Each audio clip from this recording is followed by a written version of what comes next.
Check 1, 2. Yes, we are here with the water wave. Hey, bro. It's the white stars. It's the white stars. It's Trace.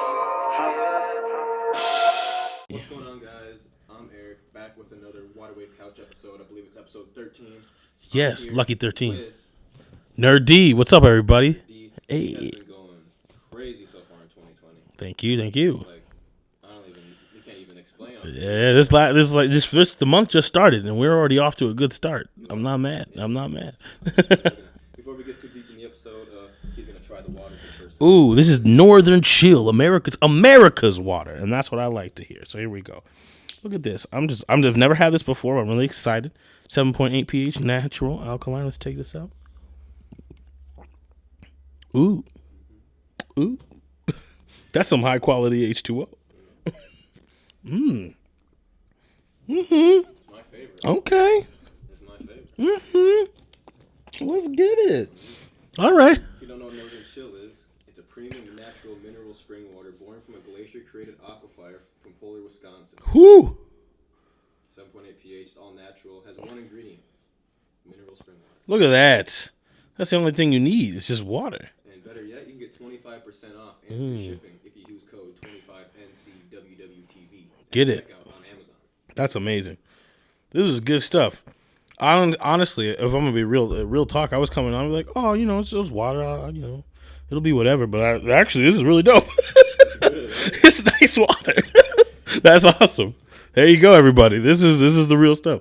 Before we get into what you've been doing recently, Yeah. I want to learn a little bit of your backstory. Yeah. I know you a little bit. So, where'd you go to high school at? So I went to high school at Rosemont High School. That's RHS. Shout out to RHS, the Irish. When did you graduate? Graduated 2009. Okay.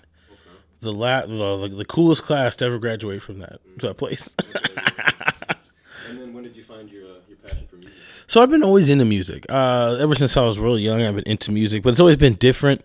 I was singing as a little kid, running around. My grandfather played the organ, and so our music's in my family, And I got into rock and roll at first. I always loved hip hop, but I got into rock and roll first when I was probably really young. I loved 80s hair metal and stuff like that. I like soul, like R&B. I liked all this hip hop as well, but I was performing rock and roll for the longest time. I hadn't really decided to do hip hop until 2018. Like it was relatively recent, and I was like, "Yo, this is nuts." This whole situation, this whole hip hop world is so crazy, so fun. I gotta try. I gotta get on it. So I was like, "Yo, let me see my hand in it. If people like it, they like it. If not, if not." But yeah, I started off doing rock and roll for the longest time. Okay. When did you know that this was probably like your passion, your destiny? Like this is like what you were meant to be. It was a clicking moment. There was two clicking moments. I guess I'd say there's two clicking moments. One clicking moment was when I tried doing a Shut Up and Rap, right? Go 95. Shout out to Go 95. Shut Up and Rap is an open mic competition that they throw here in Minnesota, here in Minneapolis. And you come through, you rap a song, and a bunch of people, a lot of dope artists come through. And the first time I did it, I didn't tell anybody I was going because I was real nervous. I was like, I never rapped in front of anybody outside of like people in my friend's basement. That was the only time I had rapped ever, and I'm not a rapper guy. And I did something on like a project once for college, but like nothing serious. And I got in there. I got to the set. It was me and Tyler Berry. Shout out to Tyler Berry, R&B singer.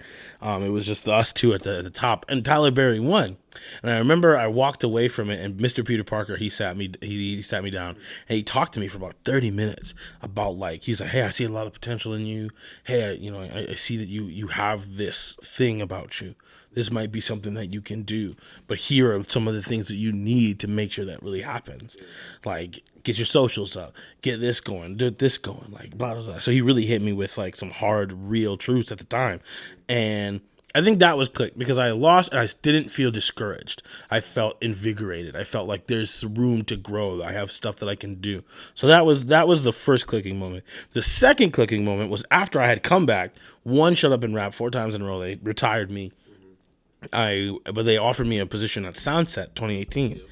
And I got up on the Soundset stage. I look out, seeing all these people, and I was like, yeah, now this is it. Like, this is right. Like, all the other shows I've played, all the other things, I always knew I wanted to perform. I always knew I wanted to entertain. I knew that was going to be something in my life in some capacity. But getting up on that Soundset stage, doing my hip-hop, doing my music the way I wanted to do it, and seeing people light up, seeing their faces light up, seeing the crowd, and, like, doing all the stuff, I was like, yep, this is it. This is it. I felt, and you know what was interesting? I think I was telling, I told some other people this, but when you look, like you're performing at Soundset, so you can kind of go in some other places that you wouldn't normally go if you just bought a ticket, and you see these big names. You know what I mean? You see them, you see they're just walking around, just being themselves. And what I realized was that they're just people. Sure, they're hip hop legends, huge names, they're flying all over the world, but they're just human beings. Just, who are hot and sweaty just like everybody else. And I realized, oh, snap. If these people are just people and I am just a person, that means that it's just about hustle, that it's just about grind. Nothing about, they're all amazing, talented people, and some talent is just innate, but it's nothing that I couldn't achieve myself if I worked hard. And so those two moments really cemented in me that, like, hey, I'm going to do hip hop, and hip hop is going to be my ticket to doing this for the rest of my life. Yeah. It's a great story for a lot of artists. Yeah. You lose your first event, a lot of people might not go back. Nah, like if you lose your first event, that's good. Honestly, you walk in and if you've never experienced a setback, you might think that you don't have to do any work. Like when I was in high school, I was in speech. I remember my speech team would tell me, "Hey, you'll never break your first time. You'll never do it the right away." And when I broke my first time, I was like, "Oh, but then I did it." Well, all right, and I didn't come back because I was like, "This is if it's that easy, then why do it?" But it's like, yeah, you might work really, really hard. You might lose your first time. You might lose your second time. But you know what that means is that there's levels in which to go, which means you have room to expand and grow. And then when you come back a little bit better, take the advice that the people gave you. Because I had to listen to Mr. Peter Parker. Once I did that, I shot up. It was like boom, boom, boom, boom, win, win, win, win, win, win. And I listened to all the critiques that they gave the other performers, and I made sure that I didn't do what they said not to do to them. Even though they weren't talking to me, I was like listening, and then I applied that. So yeah, you lose your first time, don't stress it. Like that just means that there is levels, and that's good, because if you are the best right away when you walk in, then it's just like, well, then you have to work harder, and then it's only going to hurt you in the long run, and then you'll fall back and you'll fall down, because that means the only way you have to go is down. So that's why I tell people don't be too stressed about it. Did you always call yourself Nur-D? Yeah, when I was rapping, anytime I would rap, I call myself Nur-D. Originally it was NER-D, like NER-D originally. And every time someone would type it in to like Google or something, it would come up as Pharrell's Ben, NERD. Yeah. And so Augie 5000 and a couple other people had reached out to me, and they were like, "Hey, I get that you like the name, but like it's really hard to find. Like it's really hard to find." And people, when I ask somebody who is so and so, and it takes me like 15 minutes. Like no one wants to wait 15 minutes to hear an artist that they don't know. Like so, it's just like if that's what you like, that's what you like. But just maybe think about that. And so I did. I really sat down and thought about it. And I was like, oh, okay. I like, well, what other things can I call myself? And like, and I went through some other rap names, the concept of it. But I had when I was in the basement with my friends, my brother, my friend Nathan EJ, who does Sterling City, Dem Atlas.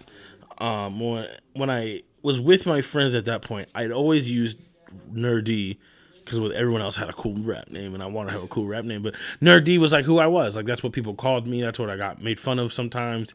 And I was just like Nur-D. That's me. So when I came through, I was like, oh, I can just take the E and make it a U. It sounds the same, like when you say it, like N-U-R-D, it sounds the same, and then it's just like it works out super well. That's why I decided. I was like, oh, cool, Nur-D.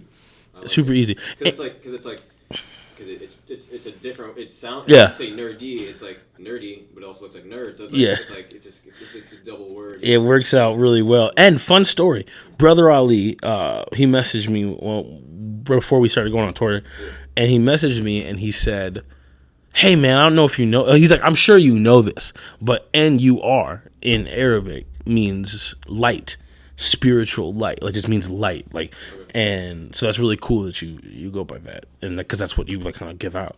And I was like, I didn't know that, but that's super awesome. And that's how I knew I made the right decision, because it turns out that it really did coincide with who I was and what I was bringing to the table. So I like that. How'd you make a connection with him? So I opened for Greaves one time when Greaves came through the Fine Line for his tour, his Mr. Nice Guy tour, or No More Mr. Nice Guy tour. It was one of the name. And so I got placed on an opening slot on that show with Student One, and then Mouse Powell as well. So I was at that show with my DJ Hayes, and then I brought my horns out, for a little bit, and so it really did, like, it was a big thing. Everybody really liked it. There was a lot of Rhyme Sayers people there, so they were seen there. Somehow, somebody from one of the Rhyme Sayers people, talked to Brother Ali, and I had been, I'm out now. I'm like, people kind of like, I'm in the cut in some spaces at that time, and soon enough, my Instagram kind of gets off, and I'm like, oh hey, like what's going on here? And I see this thing is like, Brother Ali is blind, and I'm like, okay. And I was like, oh hey, I'm Brother Ali. I just want to say, man, you did like a really great job at the show, and I was liking what you're doing. He tells me the thing about my name, and I'm like, that's not real. So I click on it, and I'm like, oh snap, that's his real Instagram account. So sure enough, I'm like, hey, thank you so much. I'm a big fan. Really appreciate you saying that. I didn't know that about the name thing, but that's super dope. Thank you for telling me, and I'm glad that it worked out well for you. And then he was like, hey man, let's just like hang out. Let's like, get to know each other. So we did, and then he offered me a spot on his tour, his Midwest tour, and from there, we got super close. The guy is amazing. Everybody on that tour was super awesome. Yeah. And How many states did you do? we did 6. Not if you don't include ours. Okay. You don't include Minnesota as one. We did have a stop at First Ave, but if you don't count that, it'd be 6. And it was awesome. Did you already have like fans in some of those cities that you went to? Some of them I did, but not before the announcement. Not before the announcement. I don't think so. I might have. Yeah, just from streaming and stuff like that. Maybe, but I don't think so. No, with the exception of St. Louis. No, Missouri. With the exception of Missouri, because some of my friends from college were there. So then, like, they knew who I was, but they were more friends of mine that knew I rapped, and they were like, okay, we're coming out. But nobody who just knew me from the music. Yeah. But once the announcement came with Brother Ali, everyone was like, oh, who is this guy? Yeah. Playing music. Like, oh, wow. Like, they put it in, and then it was like fan after fan after fan. I think after the first announcement, I think I gained 1,000 followers on Instagram, just like that. Because that's like kind of like the nature of the business. You do well and you get as big as you can in your home, and you work really hard, and then it's all a matter of, okay, how do you make that big break? And Brother Ali tweeting out about me and Instagramming out about me joining the tour, because that was the main support. It was just going to be me and him, and so him doing that just like shot me up into a different level. It was before that, it was the Current. When the Current put me on, that put me from this level to this level. That was like another couple hundred, maybe close to 1,000 fans. And then he did it again. So it was just like, yeah, it was pretty fun. It was dope. I definitely followed your Instagram that whole like couple weeks, 3 weeks or whatever. Yeah. Seeing you go to all these places is really cool. It was a lot of fun. It was a blast. It was a blast. I can't wait until I can get into that position where I'm going state to state. That's what it's a lot, but it's a lot in a good way. It's like when you work out and you get out done with the gym and you're feeling sore, but you're like, I put the work in. Exactly. I love the hotels. I love being on the road. I don't mind sleeping in a van. I love that kind of stuff. Like, you're on a long drive and you're just like, it's relaxing to me. So I like all of that stuff is kind of my jam. And so being able to do that and getting paid and making friends and making fans and performing, it's just like It's a dream come true. it's a dream come true. Exactly. It's only the beginning, Right? That's what I'm planning on, man. I'm trying to be out here.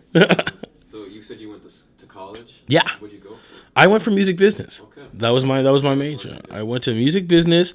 I also had a Bible minor, but I went for music business primarily, and which is good. I think everybody should, whether or not you go to college for it, but like take the time. You can find the books just like online. You don't have to like go to a school to learn it, but it's important. I would say it's important to take the time to learn a little bit about the business you're going into.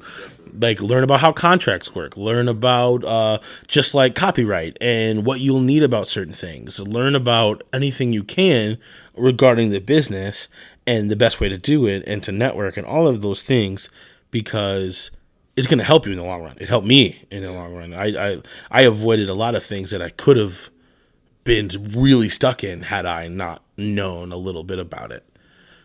So it's important.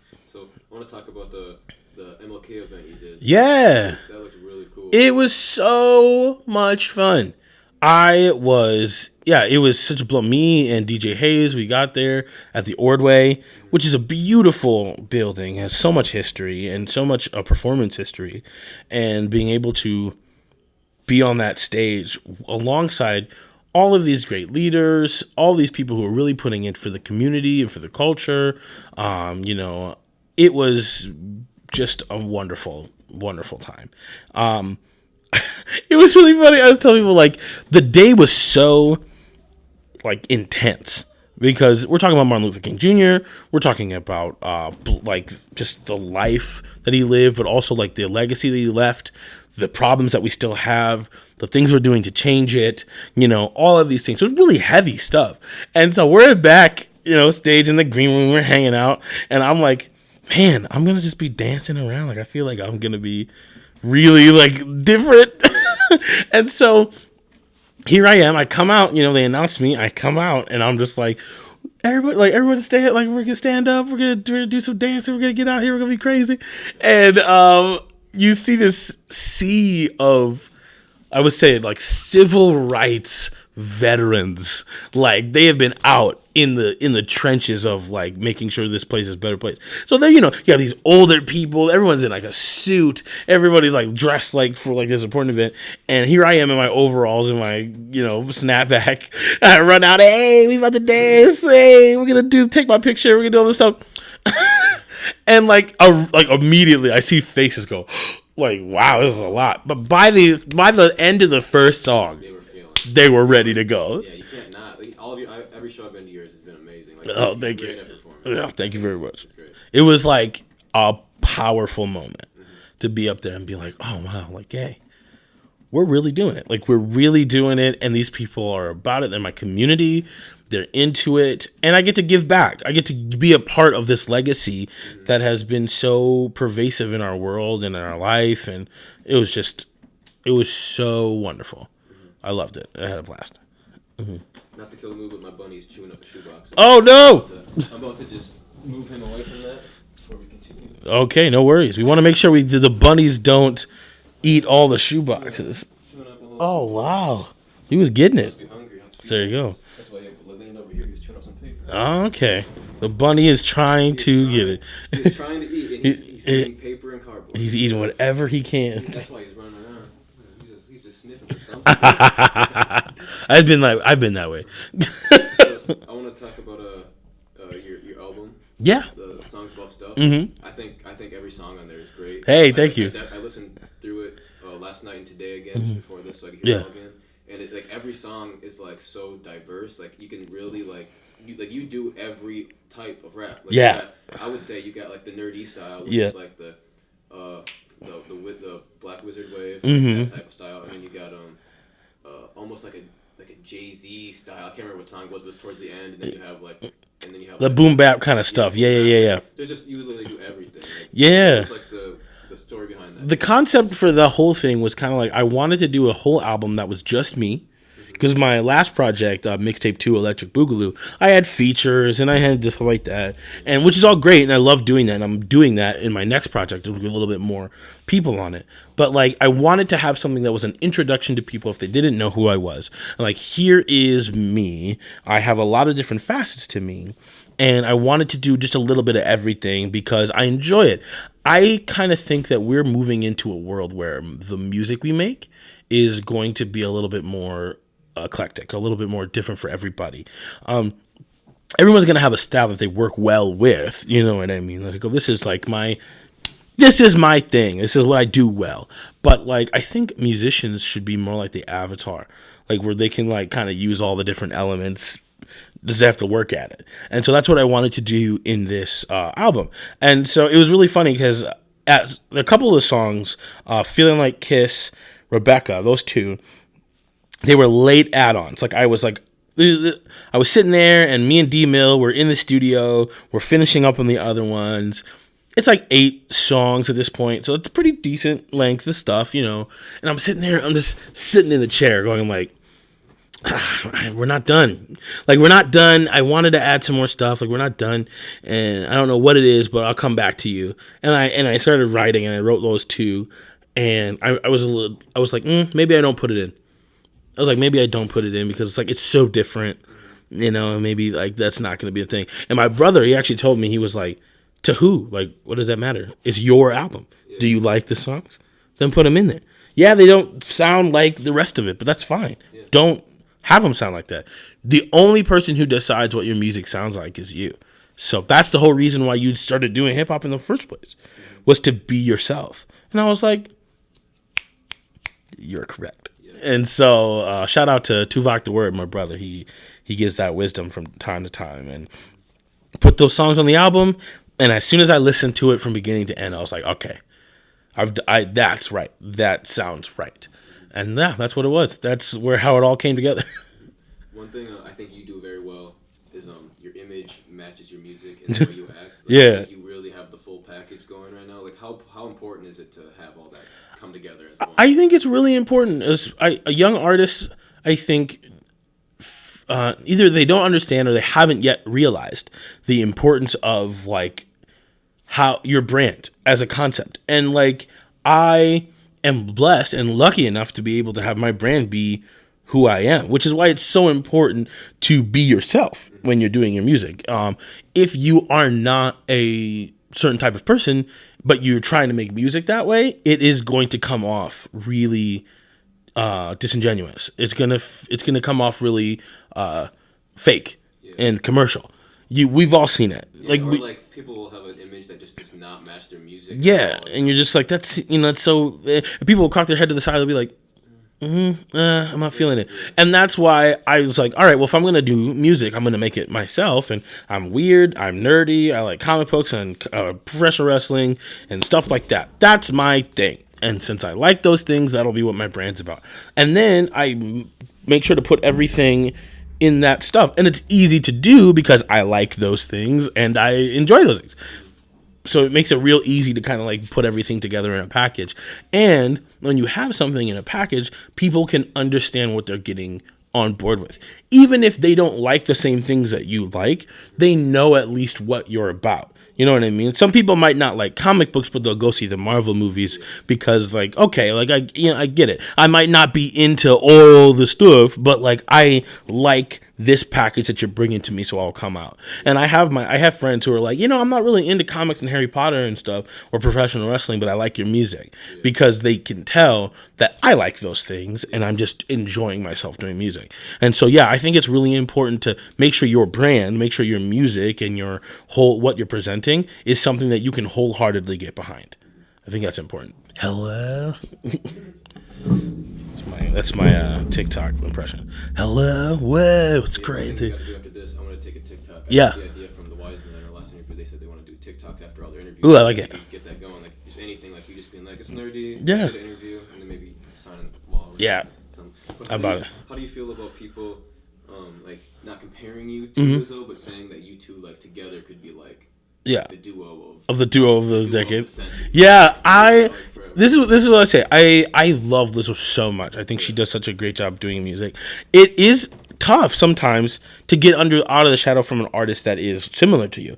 I know a lot of people who be like, "Oh man, you're just like so and so, or just like so and so," and it's tough. But I will say that it is an honor to have people equate what I'm doing to something that someone else is doing is so positive. So good, like And so well done. Like it's like, so if someone sees someone like Lizzo or Chance or anybody that is doing these huge things and really like affecting the world, not just their community, the world, and positively, and for someone to think of them and then to immediately then think of me means I'm doing something right. Because it's almost like you guys. It's not that you guys are super similar. I mean, you are really pretty similar, but it's like, I think you guys just have the same energy. You guys are doing your thing. You guys are both just so confident up there doing your thing. Yeah. Just like this is me. You know, I'm doing this song. I'm performing this song, and you're gonna love it because I'm doing it. You know? Exactly. So it's good to know that like my energy is coming off in that authentic, real, positive way, just like they are, and it's great. And I am like, eventually I'd like to get to the point where like me and Lizzo or me and Chance or me and any of these people that I consider peers and role models, I would be able to work with them in some kind of capacity. That'd be so dope. Like it'd be so crazy. So the more people want to tag me with them and just like let people know that I'm existing, I am not mad. I would not be upset. If there was you and Lizzo had a song with a music video, yes, that would be so golden. That's what's up. You heard it first on Water Wave. Lizzo, I know you're watching this. I know you watch every time. I know you watch all my videos. Yes. Do you have any collabs in the vault that you can talk about? I have a whole list of collabs that I'm planning to do for 2020. I'm trying to take my 2020 and make it big about giving back to the community that I was with and showing off some of these other artists that I come up with, because I've come up in the last 2 years. It's going to be 2 years in February. And so many artists that I've seen are so great, like wildly talented. And I wanted to be like, oh, hey, yes, like I'm getting a lot of shine right now, and that's great. I want all of it. But like also, here are some really dope artists that I either got inspirations from, or they've really helped me, or they put me on a show when I was nobody. And like I want to highlight them as well. So I do have a couple collabs coming out that I'm really excited about. I have a collab with Chase Vibe. That's going to be dropping soonish. I have a collab with Dwynell Roland. That's going to be coming out. That's going to be super cool.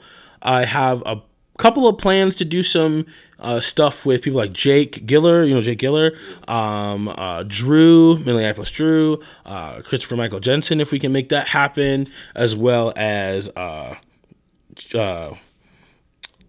who's the I got a couple. Oh, Mike Dose. Mike Dose, we have something in the pocket. So like I'm working to try to make sure that I get a bunch of collabs out this year, because I'm really excited about it.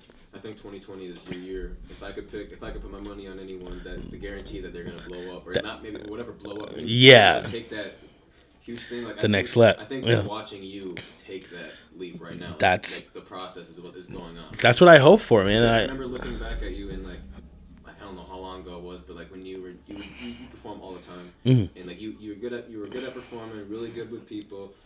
You had the image, you had the name, you had all the connections. But it was like, it's almost like your social media presence was just like the one thing that's like, if you got like, if people were just like all got you on there, you had the whole package. It's coming together right now. Yes. Oh my goodness. So I'm excited to keep watching what you're doing this year. Yeah, 2020, I really think we're gonna take it to a lot of different places. So I'm really excited to see what we do this year. You're gonna get a lot of good opportunities. That's Yeah, you can follow me. So since we're talking about social media, you can follow me on all places as Nur-D Rocks. That's Nurd Rocks, like multiple Dwayne Johnsons. You could just hit me up. It's Instagram, that's Twitter, that's TikTok if you're on TikTok, that's Snapchat, that's all the things. So yeah, follow me on those. I follow back, and normally I try to message everybody that follows me just to say thank you, and tell your friends. Everything that you can get on me is out there. Nur-D, Nurd. Also on Spotify, iTunes, Tidal, LinkedIn, all the places. Yeah. Listen to Gary Vee at Oh yes, Gary V. Dan, he's big on LinkedIn too. Yeah, dude, you got to get the LinkedIn. That's where you got to go. Well, thanks for watching. This was the Waterwave Couch. Make sure Woo! you follow him and follow us at Waterwave TV. Subscribe, like, all that. Check All out it. his music. Yes, please. Do it. It's really, really good. I'll back it up. And yeah, we out. Dope.